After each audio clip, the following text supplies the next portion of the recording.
7, 5 minutos, amigos. Siempre es un gusto para mí poder conversar con Sergio Rodríguez Helfenstein, internacionalista y profesor universitario, exdirector de Relaciones Internacionales de la Presidencia de la República Bolivariana de Venezuela. Lo tenemos vía Zoom desde Caracas.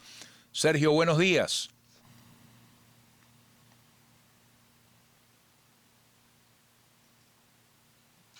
Yo siempre dejo un silencio a ver si hay delay. Sergio, buenos No, días. este, hola Eduardo, buenos días. Sí, hay algunas dificultades para escucharte, pero bueno, Pero sí me escuchas. hagámosle. Sí, ahora sí te escucho bien. Ok, Sergio, vamos a situarnos en el plano de la geopolítica, en el capítulo más reciente, pudiéramos decir actual, por ejemplo, de las relaciones entre Venezuela y España, que por cierto, te comento aquí al aire, que acabo de leer del Nacional este título.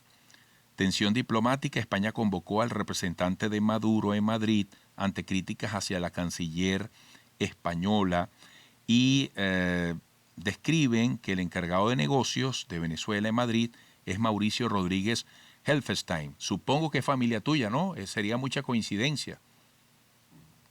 Sí, es mi hermano. Cuéntanos, Sergio, cuéntanos dónde ubicas tú esta situación que ha tenido tanto ruido en las últimas horas entre España y Venezuela.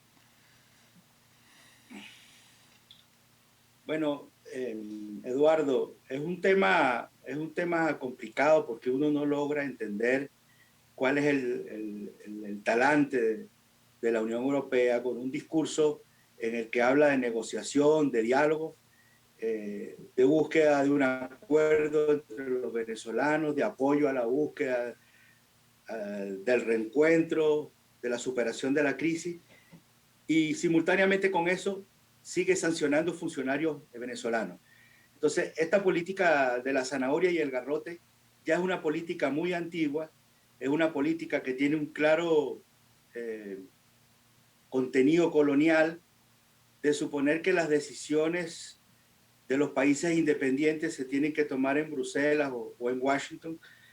Entonces, en esa medida, generan tensión, no ayudan, hay mucha hipocresía. Mira, ayer salió un informe de Save the Children que dice que en España hay 147.000 niños, hijos de migrantes indocumentados, y por tanto que no tienen acceso a los recursos del Estado. 147.000 niños en España. Y entonces la canciller viene a ver el problema de la migración sospechosamente en la frontera, sospechosamente cuando hay una reunión de la derecha terrorista para recibir instrucciones de Washington en la residencia del representante de Estados Unidos, James Story. Entonces hay una clara conspiración. Es absurdo que que se sancione incluso a sectores, a dirigentes de la oposición porque participaron en elecciones. Eso es insólito. O sea, antes se sancionaba porque no participaban, porque hacían acciones en contra de la democracia. Ahora sancionan porque se hacen acciones a favor de la democracia, a favor de buscar una salida negociada a la crisis del país, a favor del fortalecimiento de las instituciones. Entonces, los niveles de injerencia de, de, de Europa y en particular de España, de querer tener un protagonismo en la injerencia con respecto a Venezuela, a, a formar parte de este triángulo Bogotá, Madrid, Washington para la injerencia en Venezuela.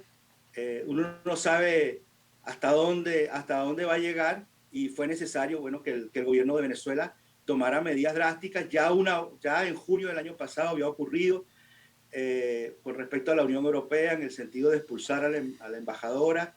En ese sentido intercedieron, hubo personas que se acercaron al gobierno, que pidieron que se pospusiera la medida, que no se tomara la medida, que era una medida muy drástica. Y bueno, el gobierno aceptó eso, pero nuevamente se cayó en estas medidas de sanciones. Incluso desde Bruselas dicen que no entendían el nivel de la medida tomada por Venezuela cuando ellos habían disparado con escopeta y Venezuela y Caracas le había respondido con un cañón. O sea que ellos se permiten disparar con escopeta.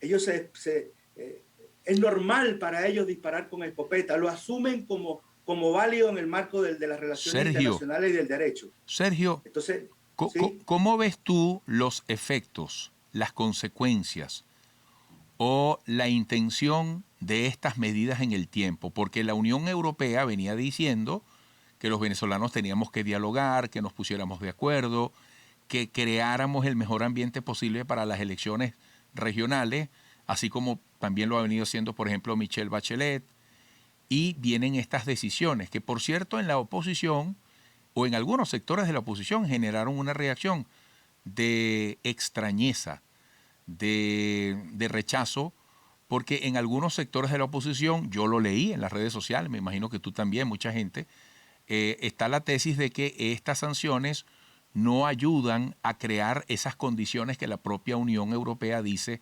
desearle a Venezuela para unas elecciones. Pero al final, ¿qué posibilidades hay de superar estos efectos, de retomar el camino del diálogo que nos interesa a todos los venezolanos? ¿Cuál crees tú, vuelvo al principio de mi pregunta, puede ser el efecto más determinante de estas sanciones, de estas decisiones? Mira, Eduardo, la solución de los problemas de Venezuela se va a dar en Venezuela.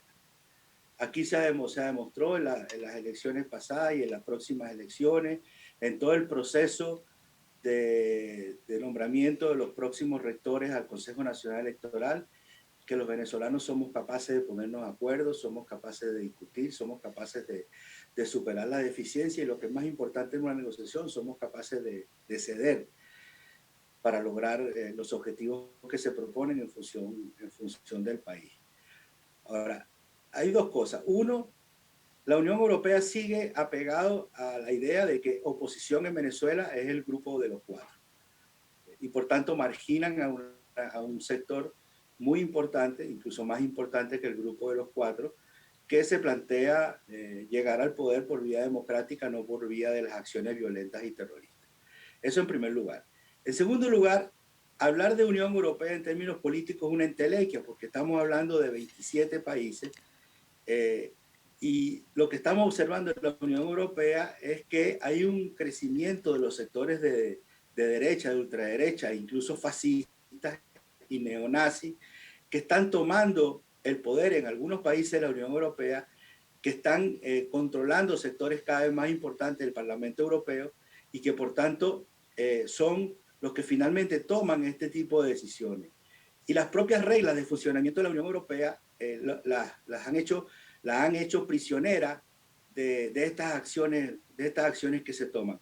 Hoy en Europa y en la Unión Europea hay sectores de gente decente, de gente civilizada, de gente que efectivamente con el corazón en la mano tiene la voluntad y la decisión política de ser un instrumento de apoyo, de ayuda a estas negociaciones, a este diálogo que se está produciendo en Venezuela, que debe apuntar a la normalización económica, pero también son prisioneros, están cooptados, están limitados, están impedidos de poder tomar decisiones, de poder avanzar. Ayer el relator de la ONU, Alfred de Saya, dijo que el Parlamento de la Unión Europea debería tomar medidas contra el Parlamento español por las acciones que están haciendo respecto a Venezuela, que son violatorias de la ley. Entonces, tú me preguntas, ¿qué influencia va a tener? Mira, esta situación con la Unión Europea y en particular con España, yo pienso que pierden más ellos que nosotros, porque prácticamente no tenemos ningún tipo de relación. Las relaciones económicas son prácticamente nulas, se han limitado las relaciones en materia cultural, en materia política también están a un nivel muy bajo.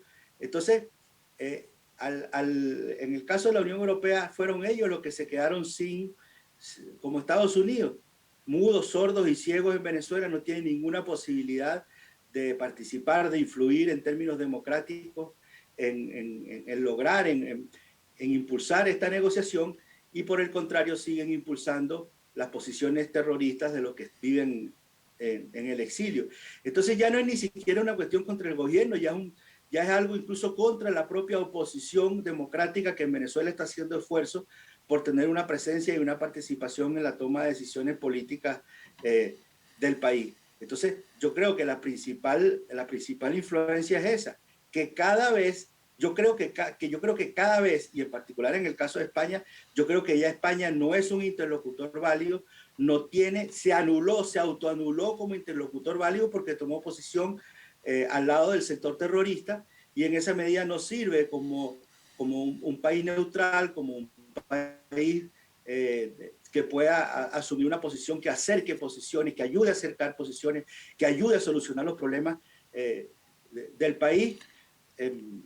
Sobre todo, digamos, es innecesario que en medio de la reunión de James Story y el gobierno colombiano con la oposición terrorista, la canciller de España, en medio de una serie de problemas que la propia España tiene, como te digo, con sus propios migrantes, venga a ver la situación de la migración en la frontera entre Colombia y Venezuela. Bueno, Sergio, se agotó el tiempo. Te agradezco mucho y nos mantendremos en contacto. Éxitos.